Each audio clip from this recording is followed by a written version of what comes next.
Hi everyone, it's Corey Jones with Remax Sarnia Realty, Home Team Advantage, and proud sponsor of LoveSarniaLambton.ca. I'm here with Joanne Fearns from Ish Nutrition, and just wanted to give you all an opportunity to get to know a little bit about what Joanne does and why she does what she does, and how she's different, what sets her apart from other businesses in the city. So Joanne, thanks so much for meeting us. Thank you for having me. I'm really excited. Good. Me too. We've been chatting a little bit before we started the camera, and I'll tell you, just in just hearing Joanne's passion already, I'm excited to learn more, and so hopefully you are as well. So first things first, tell me about the name, Ish Nutrition. What's Ish mean? Yeah, so Ish doesn't actually stand for anything. Okay. When I started my practice, I was going through all of these different names, and I overthought it and was thinking about, I could be this and I could be this. And my sister just looked at me. She's like, no, that's dumb. That's stupid. Don't do that. I'm like, oh, okay, thank you. Which was great because I needed to kind of check myself. And so I said, I just want people to know that they can come see me, and I'm not going to give them these unattainable goals. I'm not going to make them buy just organic or just this or, start elimination diets or do all of these extravagant things that you see on social media or in other practices. And I said, I just want people to know that they can come see me and be healthy-ish because I'm not giving up coffee, so I'm not going to tell you to. Right. And my sister, she's like, okay, that's it. That's Ish, healthy-ish. I love that. Ish Nutrition, ISH Nutrition. That's very cool. And then it just kind of spun out to being, self-ish and healthy-ish. And we did our winter sweaters were naughty-ish and nice-ish. Oh, cool. So thankfully, a moment of me just getting super frustrated has evolved to a play on words that just, it's who I am. Yeah. And it's allowing people to be met where they are, not where I think they should be. That's cool. And I think that's exactly the issue sometimes is that people get excited about something and they jump right in and then they go, wow, this is a lot. It's too much for me to do. Yeah. So the Ish, and I mean, I say people, I speak from experience. So no, it's true, right? Like I got a workout program a few years ago and I was so pumped about it. And they said, we're going to make you vomit. And I thought, well, you know what? Really? I used to be kind of athletic. And then I did it for 2 weeks and went, wow, this is a terrible idea for me. This is not okay. This is not for me. No, I need Ish. Yeah. I need healthy Ish. So that's amazing. So, and how long have you been operating Ish Nutrition and Wellness? So I've been in practice for 4 years. Okay. Mm-hmm. Awesome. And new to this location, where are you now located for people? So I am now located at 805 Christina Street North, Unit 103. I'm in with Alta Health and Performance. They are a phenomenal practice that has massage therapy, chiropractors, and she's continuously growing and expanding. So I'm really excited to be in a clinic that has the same idea on how to treat patients, which is body, mind, and spirit. It's a whole holistic approach. And so it's really cool to be working with such talented individuals and individuals that I can sit back and go, oh, dear God, please keep talking. Like, I want to hear what you have to say. I want to learn from you and have a great relationship with. So that's awesome. So everybody in this office is basically, they're all holistic. They're all, they're fantastic practitioners. Dr. Rosangela has really grown in her practice and has brought on people who have the same perspective and to honor the client. And that's what we should be doing as practitioners, is focusing on the client, what their needs are, what they can afford, what they can do, and make that the priority. Right. Mm-hmm. Very cool. That's very cool. So can you tell us, why did you decide to go into nutrition and wellness? Yeah. So I actually didn't intend to be totally honest with you. I grew up in foster care, and when I turned 16, I, decided that I needed to remove myself from the foster home that I was in. I graduated high school and I went to college because that's what you're supposed to do, right? And I found that I didn't know what I wanted. And it was 2 years after college, or 2 years after I aged out, let me rephrase that. And I went to the London Road CAS, which is past Fanshawe College on Oxford Street. And I said to the social worker, I need a job. I don't know what I'm doing. Can you help me print off some resumes? And another social worker said, well, my sister is hiring, but you need to go now. And I was like, okay. So I walked from Oxford Street, CAS, to Oxford and Quebec Street. Oh, wow. Okay. In the snow, uphill, both ways. That's right. And I walk into this health food store and I said, I wish you any a job. As I slid into her homeopathic display, causing it to shatter. Really? and she hired me. So thank you for that. Wow. And Linda Phillips, she's the owner of Linda's Health or Linda's Organic Health Food in London. Right. She started this journey of what food is. I lost a bunch of weight. I became mentally healthy. I found that, if I wanted to be well, I had to treat my body and my mind with the same perspective. She taught me about vegetables and cooking and all of these things, and it kind of grew from there. And then about 4 years ago, I realized that I wanted more from what I was doing. Okay. And I saw a need in the community, and I got out of my own way. Mm-hmm. Yeah. And started ISH Nutrition. That's awesome. Yeah. That's awesome. So you stayed with her until 4 years ago? No. So I was with her for a year. Then I moved to Sarnia, and then I worked at another local health food store for the last several years. Okay. And then a year ago, I moved out on my own, and then I moved here. And so it's been a really cool journey, terrifying. Entrepreneurship is not for the faint of heart. No. But it's been just beautiful to see the community come together to support and to, just kind of be there when I needed them, right. and to be able to give back to the community with different volunteer services that I do as well. So it's been really cool. I'm very blessed. That's awesome. Yeah, and in looking at your website, and I'm going to touch on your services next, but I noticed you are really busy. You are involved in a lot of different things. So which is good. I mean, you're young, you've got lots of energy. That's a good thing. I'm tired just looking at all the things you do, but certainly impressive. And you say you're blessed. I would say that the organizations you're helping and the people you're helping are equally, if not more so, blessed. So, so tell us about what you do. So you're a health and nutrition coach. Yes. So by definition, what I do and how I label what I do is I'm a trauma and nutrition health coach. Okay. And so I work with clients to help them find what they need to become healthy. Okay. And that sounds like a very basic thing to say. Well, of course you do. You're a practitioner. That's your job. Right. But the way I practice is a little bit different. We do live blood cell analysis, which is the study of your blood to see indicators of your health. So nutritional deficiencies, hormone indicators, pathogens, things like that. But we also do meditation and guided journaling, and we also work through nutrition and meal planning and grocery shopping. Like I go grocery shopping with my clients because most people don't understand how to do that, how to read labels, especially those who have just been diagnosed with allergies. I mean, as someone, if I have a client who has celiac, for example, it's really hard for them to understand that most spices have flour in them. Right, absolutely. So we go grocery shopping. But the biggest part of my practice is understanding how trauma is the underlying effector to a lot of the habits that we've had. And people say, well, I don't have trauma. So trauma by definition is anything that made you feel helpless or hopeless or vulnerable in a situation. Right. So when we think about that, if you think of a moment in your world, you can probably list several moments where you felt helpless, you felt out of control. And if you look at the habits you have now, you probably can start breaking down those defense mechanisms that kicked in because of that trauma. Right. So I can tell you to eat more salads, and I can give you a meal plan. But if you don't feel that you deserve to eat it, or you're too tired because you're a people pleaser and don't have good boundaries, or you have ADHD and don't understand that eating with ADHD is very different than, we joke and say normies, but non-neurodivergent individuals, it's not fair. No. It's unrealistic expectations. And then people go into this horrible cycle of failure, and they make it that it's their fault. And then why do they want to try again? Right. So I work with clients to see what the problem is, where that moment, that catalyst that happened in your world that's creating these habits, and how do we change the narrative? That is awesome. That's awesome. So I would expect there aren't too many people doing what you're doing. Thankfully, Sarnia Lambton has wonderful, wonderful healthcare practitioners in holistic, and of course, when we talk about psychologists and counselors and that, and a lot of my friends are in the mental health field.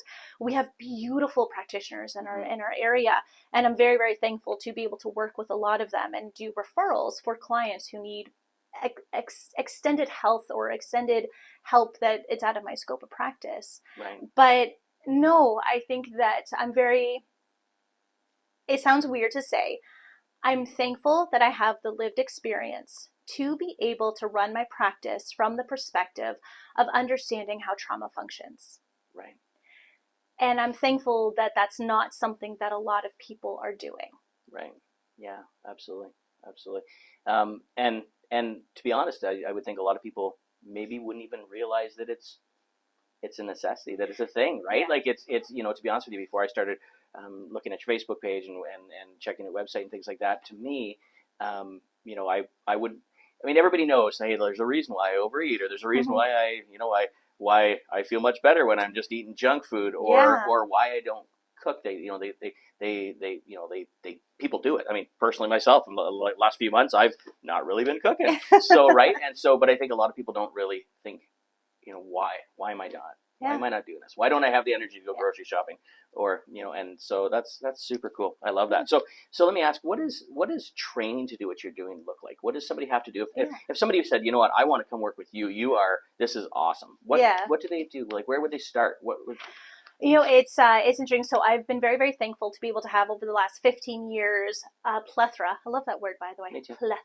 Plethora of training when it comes to access to training. So my official certification is going to be coming from the Institute of Integrative Nutrition, as well as the Edison Institute, the Alive Academy of Natural Nutrition, and the Canadian School of Natural Nutrition. So those are the official credentials that would come from what I do. Outside of that, though, I've been very, very lucky and thankful to have over 15 years of experience doing webinars and seminars and conferences, and I love reading. And so because I love reading, I have access to understanding a variety of different techniques in schooling because what I do, I'm so passionate about it. Right. I actively go out and search for education, the newest tools, and the way that we can, take research and put it into practice, and being able to work with that. And so if you're interested in becoming or doing what I'm doing, there are specific courses and classes that you can take. And a lot of it too is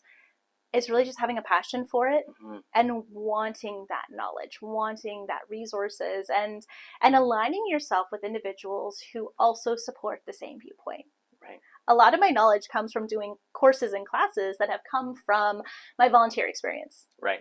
Or through my friends who are in the healthcare practice who say, hey, there's a really great conference. Do you want to go? Cool. Of course I want to go. Yeah, exactly. I want to learn everything. Of course I want to go. I have ADHD. I want to learn everything. Let's fall down that rabbit hole. Exactly. So it's, I'm very thankful to have the opportunity. But for someone else, I would say just live your passion, and the information and knowledge is going to come to you. Awesome. So it's out there. Just dive in and do your thing. And obviously, don't be afraid. Exactly. And your experiences obviously have passion or have fueled that passion that you have. Very much so, yes. Super, super cool. So I noticed a lot of the posts are about ADHD and some of the tool, and some are for tools for managing it. Yes. Are there certain food items to help manage ADHD? And I'm asking for a friend. Right. So, are there things that we could be eating that we're like, wow, this is making things a whole lot worse? Yes. So there's a lot of research that's come out with ADHD, ADD, as well as the undertone and what we call comorbidities, which are symptoms that come from. So if you have ADHD, some common comorbidities that you may have is anxiety, depression, RSS, which is rejection sensitivity syndrome, as well as defiance disorders. Right. So knowing and understanding that allows us to work with nutrition and lifestyle changes that assist. One of the really cool newest research that they've come out with is when we talk about sleeping habits, people say before you go to sleep, calm your mind, meditate, breathe. And in neurotypical people, that works beautifully. Right. In neurodivergence, latest research actually says do something active, dance, run, go to the gym, do something physical, and it clicks in that it's time to rest. It's interesting if you want to fall down that rabbit hole. Obviously, I would encourage.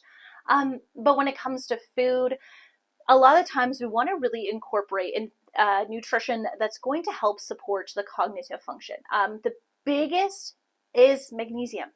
Okay. It sounds really redundant because a lot of people take magnesium, but magnesium is really important to help calming the nervous system, helping hydrating the muscles and relaxing those muscles. But by doing so, it calms down the comorbidities like anxiety that makes ADHD symptoms worse. Right. So if we can attach and work with your comorbidities or the symptoms of, we then can process. So I would encourage anyone to really enjoy fresh fruit and veg, or frozen or canned, honestly, as long as they're vegetables, I don't care. Okay. There's no difference. Right. Increasing good, healthy fats. So if you eat meat, then fish is a great source. If you are a plant-based individual, then doing more nuts and seeds that are going to give you essential fatty acids. Okay. We know that that's good for your brain, as well as things that are going to be high in vitamin K and vitamin D. So we're looking at nice, beautiful leafy green vegetables. Those have been clinically researched to help with symptoms of that can, just enjoy it. And drink water. Yes. Drink water. The biggest thing is to drink water. We need you to be hydrated. That's how the body functions. Right. But yeah, it's a really big topic, and I think that I could definitely go on a tangent here. About water drinking? About everything with ADHD and eating. Yeah. But if I can give a tip to anybody who has ADHD and is worried about eating, I call it the charcuterie style eating. Okay. We think normal foods is 3 meals a day and 2 snacks, right? Breakfast, lunch, dinner. Right. You tell an ADHD person they have to eat breakfast, lunch, and dinner, what's going to happen? It's going to be 6 o'clock, and they're going to be like, I was supposed to eat today, wasn't I? That's right. And I better eat lots. Again. Exactly. So I've right? heard. So allegedly. Yeah, allegedly, yeah. So what I suggest to a lot of people is keeping in the intention that you're getting enough nutrients in throughout the day. Talk to a practitioner like myself who can help you get that number in. But charcuterie style, every 2 hours, set an alarm on your phone, have something go off, do sticky notes on your wall to take off whenever you've eaten something.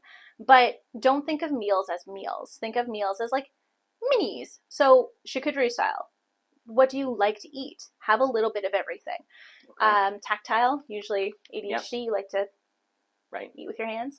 Not everyone, but it is a very common trait. Don't eat with the expectation of what society says you have to eat.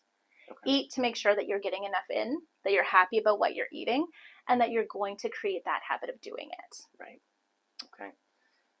That's great advice. And are there certain things that people with ADHD specifically should stay away from? Like, absolutely. That's a really great question. And honestly, I don't love answering that. And, and I say that because every body is different. Gotcha. Okay. So we know ADHD do tend to have some comorbidities is addiction. Right. So we always want to be very aware of that correlation. Okay. But it is circumstantial and every body is different. So there's no random thing that I would say every person with ADHD should stay away from because every body is different. Gotcha. That's fair. But I would say that with working with a practitioner, you might find that certain things trigger your symptoms or your digestive tract. And those should be eliminated. Right. But that's individual, and everybody gets to decide what that is for themselves. Okay, awesome. Mm-hmm. So what does it look like if somebody wanted to come in and start working with you? Like what do they do? They come in and say, hey, these are all the issues I know about, and let's start jumping in, or what does that process kind of look like? No, that's a really great question. So when someone wants to come work with me, there's 2 things that usually happen first.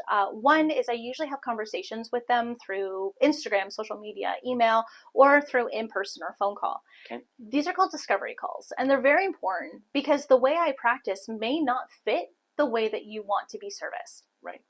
So I practice doing the holistic approach. We talk, we laugh, we joke, I cuss. We do things that are going to be comfortable to you. But if you're not comfortable with that style of practice, I'm not the right practitioner for you. Right. And I'll find you someone who is. Yeah, that's cool. I'm okay with that. It just means you're not meant for me. Yeah. Now, the second to that is client commitment. So every client gets a client commitment form saying that they understand that my office is a discrimination-free zone, that the only thing that happens here is healing and growth, and that they are committed to their health. Okay. If that's okay and they are committed, then they can set up an appointment via my website, social media, or through contacting me directly. Okay. And then we decide what service is going to be best for them. Right. It might be the live blood with nutrition. Okay. It might be trauma and nutrition coaching. Right. We'll find out when we have those calls. Mm-hmm. Talk to me a little bit about the live blood. I love it. After I read it, I thought I'm going to do a little bit of research on it, and it's actually, again, very easy to kind of jump into that rabbit hole and dive in there and start. But I mean, tell me a little bit about it, because I got a little confused kind of reading about it a little bit. And so what does it do, and what? So the lifestyle analysis is really cool because it is essentially, I use it as a tool. Okay. It's a tool that allows us to see underlying issues that could be going on within the system. Okay. Now, as a tool, I will always reinforce with my clients that I will write down, or I will suggest to you to go to your medical professional and get further testing if there's anything that we are concerned about. Right. We always want to make sure that we keep those lines of communication open between holistic and allopathic practices. Okay. The way I practice is to my clients' benefit.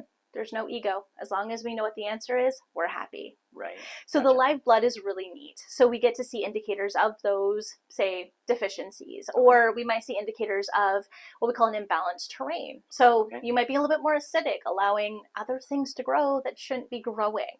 Right. There might be underlying fungus or mold, candida or parasites. Okay. By finding out these indicators, we then can continue to work with the symptoms that you're having, which are the offshoot of what's actually going on.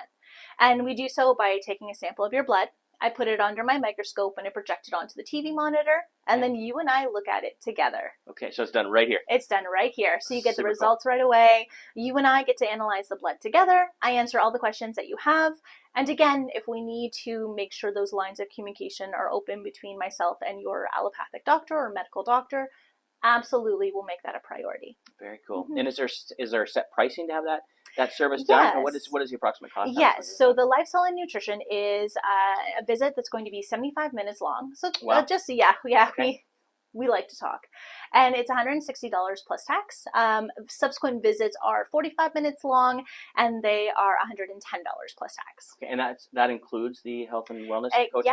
Yeah, it includes everything. It includes the lifestyle analysis, along with the nutrition coaching that's going to go with it, the plan and protocol, as well as access to myself and my resources, including the ISH library that we have. Okay. So I have a library that's available to clients that they can borrow books and return as they can. And that way we always make sure education is available to everyone. Very cool.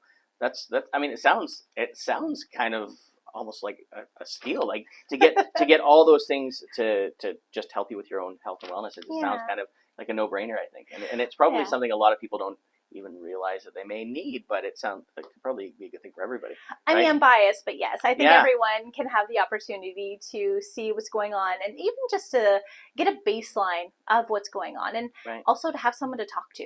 Say, I'm thinking of doing this. Is this a good idea? Or the most common thing I get is clients will message me and saying, I take 20 supplements. What do I need to take? And I'm like, not 20 supplements. Really? Like, five. Okay, 5. Okay. So we go through what's actually needed, and it's nice to just have a second person for you to talk to about your goals and what you would like to accomplish, and have somebody there to be like, yay, you can do it, and support you with what you'd like to focus on. I tell my clients that my opinion doesn't matter. I'm just here to facilitate the information. Very cool. Because it's not my appointment, it's yours. So let's do it how you want it to be done. Awesome. And I always make sure that things are affordable as well. Yeah. So if payment is a problem, I'll always make sure that we can come to an arrangement that works for both of us, because I don't want someone's financial instability to impact their health. Wow. Well, that just perpetuates stress. For sure. And how is that going to benefit anybody? For sure. So there is also compassionate care rates available if somebody does need some assistance. Oh, that's amazing. Mm-hmm.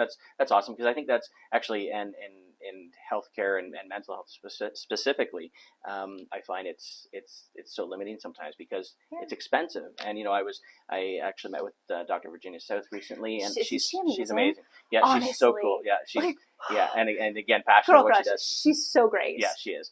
But one of the questions I had was, what can people do if they can't afford it? And really, I mean, there are some options out there, but it's limited. It's limited for sure. And if somebody doesn't have the financial means to do it, I mean, they could need help right now and not get something for 6 months to a year because the waiting list is so great. And with eating, I mean, how often do people eat when they're depressed, and how and or eat really lousy stuff because it's cheaper or whatever, right? So and it's often cheaper anyway. And so and then I think it's also a consideration to make that people do what they know, and that's not necessarily a bad thing, right? But it's something that deserves compassion and care. And so if you're doing what you've always known to do, that makes sense because that's what you know. And if you need help, it's really difficult to reach out if you don't know that there's a problem.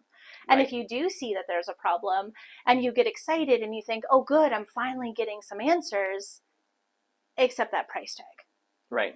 Exactly. Again, I know we spoke about this earlier, but I really don't like this lack of compassion feedback that we, and I say we because I do it to myself all the time, that we do to ourselves, where we, if we go and we want it, we have this hope, and then we either self-sabotage or self-abandon, or external forces like lack of funding comes in, we revert. And most of the time we slide back further than we did before. And I think the bigger issue is access to support and care, obviously, and the funding for it. So I love that there are community organizations in Sarnia Lambton that will assist with that. Right. I just am happy to do a very small part to be able to have some access to it. Very cool. Well, it's appreciated because I know there's a lot of people who that's what prevents them from seeking help for themselves, right? So it's awful. So I had some questions here that I'm going to leave out. So but we talked a little bit about when starting to even just starting to eat properly, even before somebody's got that meal plan, things like that. Because I'd share with you that I haven't been cooking lately, and so for me, it's like I'll eat toast for dinner, right? Which is terrible. So all of you that are watching, if you feel bad for me, home cooked meals are always appreciated. But you had said something that was really interesting. You said, you know what, start slow, like start small. Yeah, and so that could start with eating from the deli at the grocery store before you start learning how to cook for yourself, and right, and putting those vegetables in your fridge, and so when you go shopping with people, first of all, what's the additional cost to have people go shopping with you? Because is that's obviously not included in the. So if somebody comes to me and they are a client and they say, listen, I just don't understand what I'm doing, or I need some assistance, there is a one-time let's go shopping that is included in the program. It's not utilized by a lot of people, but in some circumstances when it's needed, it is. And so there is. Now, if you do want me to just go grocery shopping with you, there is a fee for that. For sure. But for clients, it is one of those things that I'll add as a service that we could do one time. Let's get you sorted out and give some assistance when it comes to that. Teaching as exactly, which is cool. So you're not just looking for that shopper to go do your shopping for you. So no, that's amazing. So there's a lot of work that goes in. You have to make yourself a grocery list. It's a lot. It's a lot. I get flyers sent to my inbox and my email, and I look at them for 3 minutes and go, oh no, this is too much. I can't do it. Exactly. I can't do it. So with so many things happening around here, and I mean, you're busy. You've just made a move. You're obviously there's space for new clients, but you're busy. You're consistently steady as well.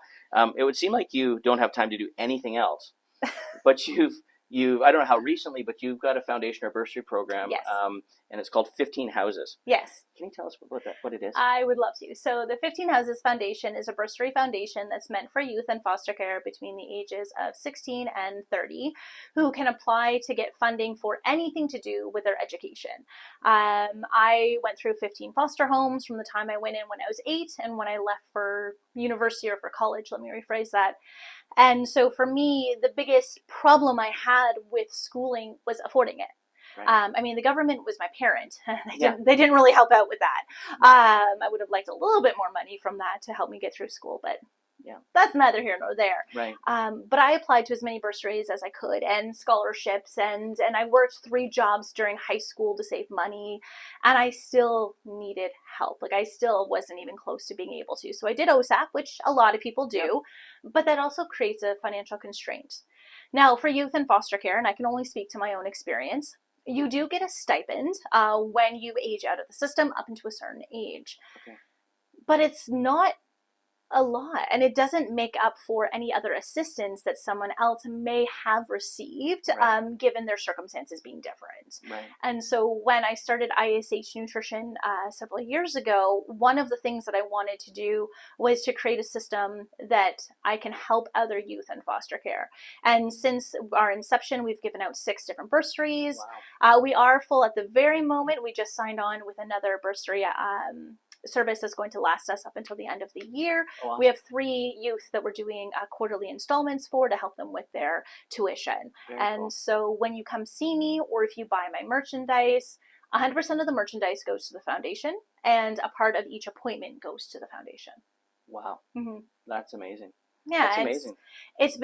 We've been able to help a lot of youth in foster care, especially in our area. Mm-hmm. And so again, I mean, I know how hard it was. I know, I remember worrying, and I remember eating, the Mr. Noodles for months straight just because I needed to save every penny to continue doing it.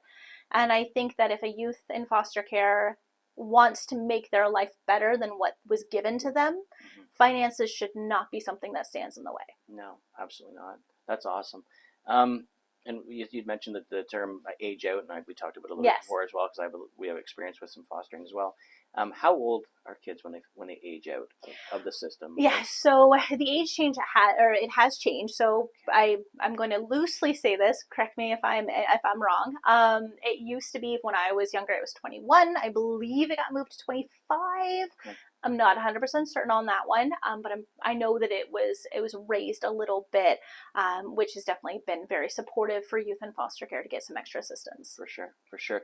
Now, in many cases, though, somebody who's in the foster care system, they, at the age of 18, would typically move out of foster care. Yes. So when you turn 18, that is when you age out of the system and being cared for. Right. Now, that means that in some circumstances, foster parents may keep you on. Sure. Absolutely, that's their discretion. Yeah. But general rule of thumb, when you turn 18, you are expected to leave. Wow. And that's where that stipend comes in. So you are offered money to help out monthly if you go to school or if you're working, which definitely helps. But I know for myself, I mean, as soon as I moved out before I turned 18, but you don't have any resources anymore. No. And you don't have a support system. I was going to say the support system is probably the worst part. You don't have anything. Yeah. It can be very overwhelming, and a lot of, from foster kids that I've worked with over the years and through community involvement, the biggest thing is they feel abandoned all over again. Right. Yeah. And it's hard. It's very hard to be able to navigate. For sure. And I mean, and bottom line is 18's young. I mean, that, and to anybody watching, I apologize, but I mean, 18's a baby, right? Like you say, if you don't have those supports, and that's not to say there's some phenomenal foster homes. 1,000%. For sure there are, but there are some who don't necessarily have the connection with the child, so they're not looking to help them kind of grow into their life, and and there's also that financial commitment too. If a foster child stays in a foster home, that's one less bed. Right. That they could use for another foster child who does need it. And I know that especially in Sarnia Lambton, there is a serious need for foster parents. Okay. A serious need for foster parents. Okay. And so unfortunately, if a bed is available, there are children who need it to be filled. Right. And so I think it's a difficult dilemma for a lot of people. Mm-hmm. Both, as a former youth, I can speak to myself, as someone who works with youth, as well as someone who knows foster parents and who volunteers with the Children's Aid Society. I see it from all different perspectives. Sure. And the system in and of itself is not great. No. It does need to be revamped, but that's a very big undertaking. For sure. And so, but I can only speak to the youth perspective, and to my perspective, I know that I definitely could have used a lot more support. Absolutely. And as far as revamping, I mean, to revamp the system is one thing, but if you don't have the resources, you don't have the people to rely on to do so. If we're lacking beds now, we're lacking homes now, then it's hard. Yeah, it's hard. People can only do so much. And, exactly. And so I think there's a need for people to obviously get more people to get involved. Mm-hmm. And I think as people who maybe have never fostered or never had considered it, I think a lot of people don't really think about it. Yes. Right? Like even myself, who we did foster, and it was an amazing experience for us. We've got we had an amazing foster daughter. Even myself, you go on with your daily life and you don't really think. Like when you said there's a huge need in Sarnia Lambton, I didn't realize, and I think that's not good. Yeah. Like we need to become more aware of it. So and again, I think part of that is that CAS, they don't necessarily have the resources to the resources, and they're not marketing. They're not running Facebook campaigns for foster homes. Yeah. And it's like the funding, and also, and I say this, and not as a negative towards anyone who has done this, but as somebody who has volunteered with organizations like the Children's Aid Society and the Sexual Assault Survivor Center and the Women's Interval Home, most of the time people do this. when there's tables at the mall or there's events that you could go to. Right. Because it's a topic that is very uncomfortable for a lot of people, understandably so. No Right. one wants to talk about children being hurt. No one wants to talk about the hardships that come from being a foster parent, because that is a horribly, horribly tough job. Right. The emotional commitment and everything that goes with it. There's a lot of aspects that come in, but I think that the more we have the availability to talk about it, the more we can unstigmatize what it means to be a foster parent or a foster child. I think then we can open up those communication pathways and people will be more comfortable stopping by the booths, right. stopping by and saying, oh, what are you here representing? Oh, well, right. I can take a pamphlet. Right. And understanding, I think the biggest thing I hear from people is, oh, it's too much work to be a foster parent. Well, no, it is. Right. It's a lot of work. Yeah. And some people can't do it. And and that's fair. Yeah. But you don't know unless you ask for information. Right. So before assuming that you can't do it, yeah. maybe look into it and see if it is viable for your family, for your finances, and for your children if you do have children, or for your partner if you have a partner. Right. It's a whole system communication. Right. And so I think the first step to that and to anything is opening up that communication in our community to say, no, CAS needs help. They need foster parents. They, it also is really great. Drop off gas cards. Okay. CAS employs drivers who volunteer to do driving to get kids to their appointments or to visitations or to things like that. Interesting, yeah. They have an Adopt a Youth program. So for the holidays, you can adopt a youth and give them Christmas baskets. Right. And in my circumstance, that was the only time I really remember getting presents was being, adopt a youth program. Right. So there's ways that you can get involved with the Children's Aid Society without being involved with the Children's Aid Society. Yeah, for sure. Even just asking, what do you need? Yeah. They need clothes for kids who get taken out of homes very quickly. Right. They need donations of clothing for those kids to use. Toothbrushes, toothpaste, things that they can have on hand when they do emergency call-outs. Yeah, but you don't know until we start that conversation. Exactly. Yeah, and you certainly don't know if you're not paying attention. If you don't, and interesting. That's awesome. So thanks for that, because I mean it's a lot. And so do you happen to know? I mean, what percentage of kids who are in the foster care system do go into post-secondary education? Yeah, so the latest statistic I have is from 2020, which is obviously several years ago, but it's about 4% go on. 4%. Wow. And do we know what percentage complete their post-secondary? That's not available. Okay, but 4%. 4% go on to post-secondary education. Wow. I think it's 12 graduate high school and 4 go on to post-secondary. Wow. And so that's primarily because of financial constraints, likely, and also. Yeah, I think that there's a lot of areas that can come in. I mean, from the educational standpoint, I mean, I moved around so many homes that I know that my education definitely was impacted because you would move from school to school to school. Right. Mm-hmm. Yeah. And where are you in those classes, and where are you with those teachers? Right.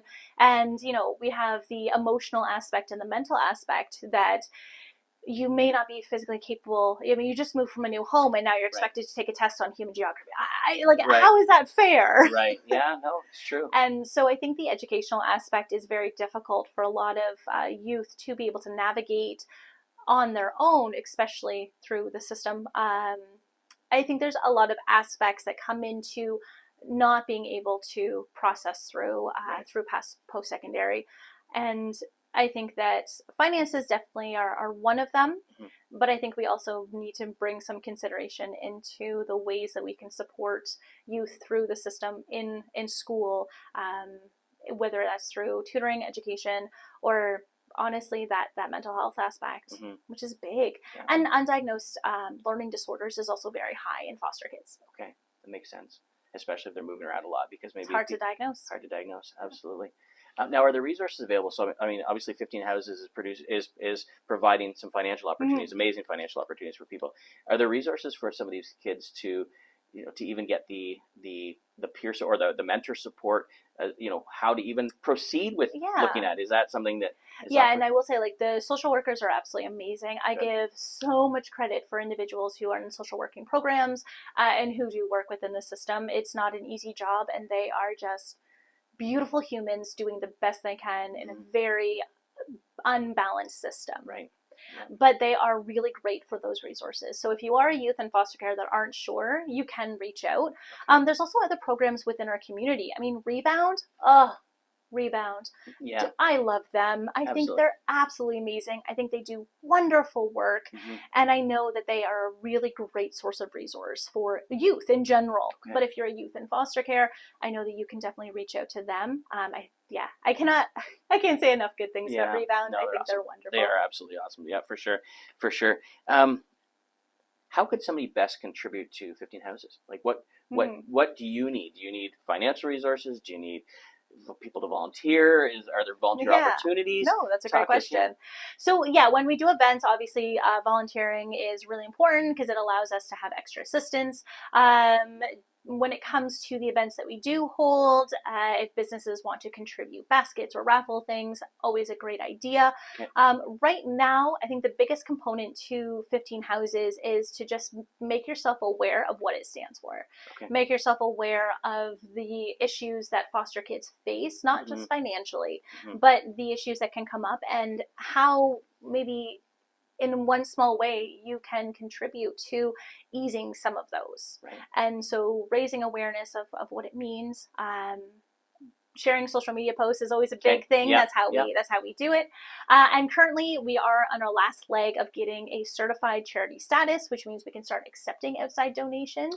At the very moment we just can't provide tax receipts because we don't have that status just yet. We're in the last. There's so much paperwork. I'm sure. But we are in the last section of that. And mostly it's supporting ISH Nutrition. It's supporting the events that we host, where the proceeds go to the foundation. Now, where's the best place for people to find out about those events that you're hosting? Is it on Facebook page? So social media is the best way. We have Facebook and Instagram. We also have a website that will post events and upcoming events on. It gets updated once a month. But I'll be doing weekly karma classes for meditation where whatever is donated goes to the foundation. Different things like that.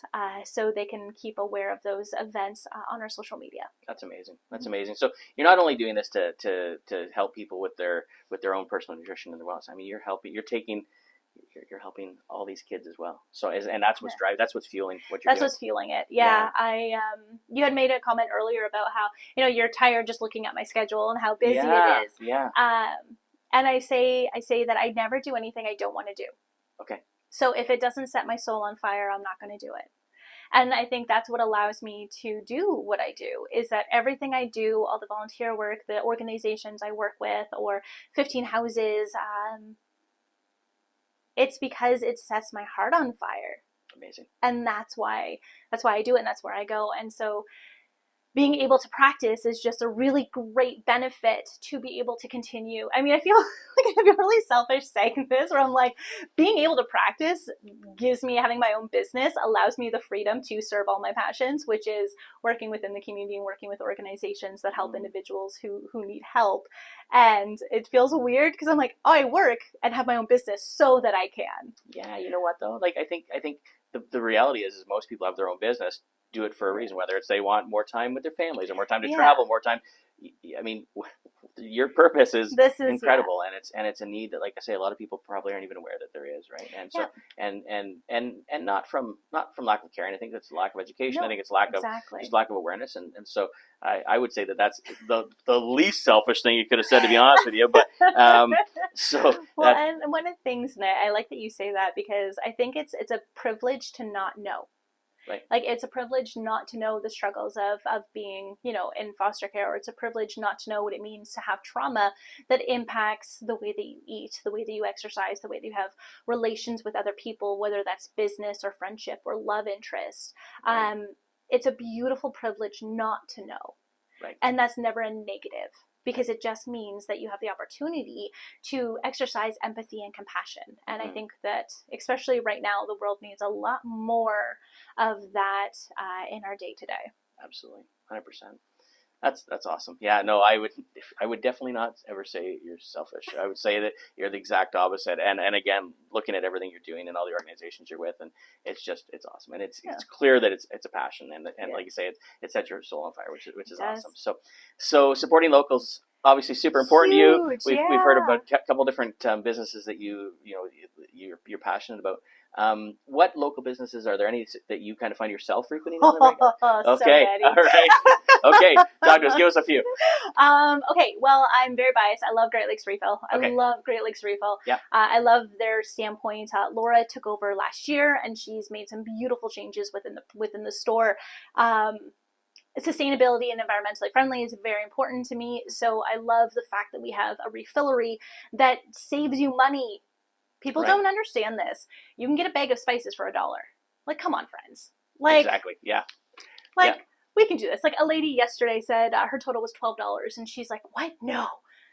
It should be like double that. It's like, no, because you brought your own container, because we're not paying for shipping. So Great Lakes Refill is honestly one of my absolute favorites. I love Common Sense. Okay. I love them. They're on Christina Street. Yeah. They're just the nicest humans, and they're so knowledgeable. And their entire store, when you walk in, you just kind of go, like, I'm good to be here. I love Common Sense, Blackwater Coffee. Obviously, thank you for feeding my addiction. Big fan of them. I have so many in my head where I'm just like, I'm like going through my list. I'm like, where do I shop at the most? Or, that's awesome. I love Sarnia Produce. I love the market that we have. The Sarnia market is absolutely fantastic. It is. If you haven't had a chance to check out the market, I think you need to, because it has everything. Yeah. If you haven't been there in a long time, go. It has everything. It really does. Yeah. Awesome. So I really do love that. Greens gets a lot of my money. Okay. Because they have the best food. Okay. I will die on this hill. Okay. Their brownies. Yep. There you go. So much. And I think at Kombucha Hound. Yep. Okay. She gets Alex's fantastic. I love kombucha. It's good for gut health. It's good for getting getting those healthy bowel movements. Okay. And it tastes good. Okay. Oh yeah, no, man. I could go on. You could go on. I could go on forever. I love that. Yeah, so we have a lot of really great stores in our area. We really do, and it's exciting to see so many people. Riverbank. Oh my God. No, I have to, because Jess and her mom started Riverbank, and it's really cool because I think I'm going to hazard an unprofessional opinion here. Like 90% of the store is local businesses. Yeah. And so as one storefront, they're supporting, I can count in my head at least 10 businesses that they're supporting, which are local businesses. Yeah. So they're providing a space for more local businesses to have a storefront and without having that big investment. Right. So I think the Riverbank & Co. is one of my favorites because of their commitment to supporting local by providing a place for people to store their products. So awesome. I love them. That's awesome. Yeah. We do. We have so many exciting businesses in the city, and for a long time we didn't we had the box stores, we had things, but I think people kind of shied away from Sarnia for a little bit because it took us a while to get to that point where it's like, oh wait a minute, we need stuff, and we don't maybe necessarily have to have the place of employment. We can create them, and I think it's exciting, especially over the last, I think, probably 5 to 10 years.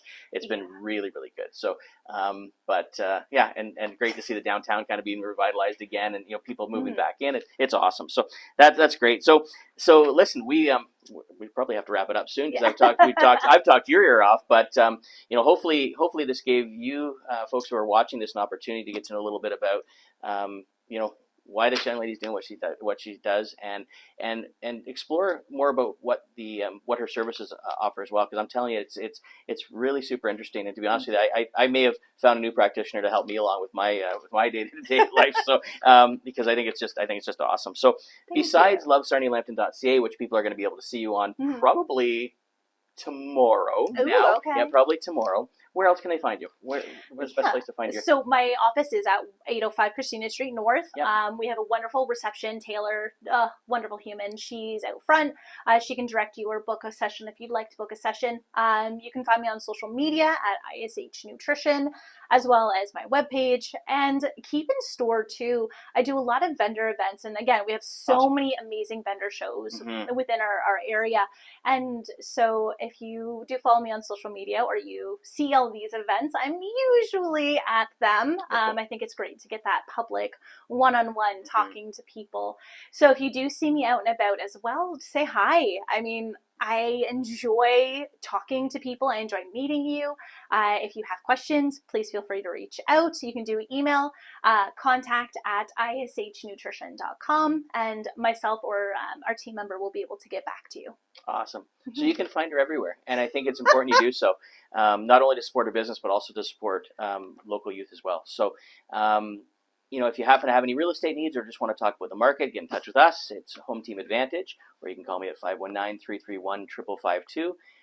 Again, thanks so much for watching today. Thanks so much for meeting with me today. And thank you for watching. Yeah, and take care. And never stop.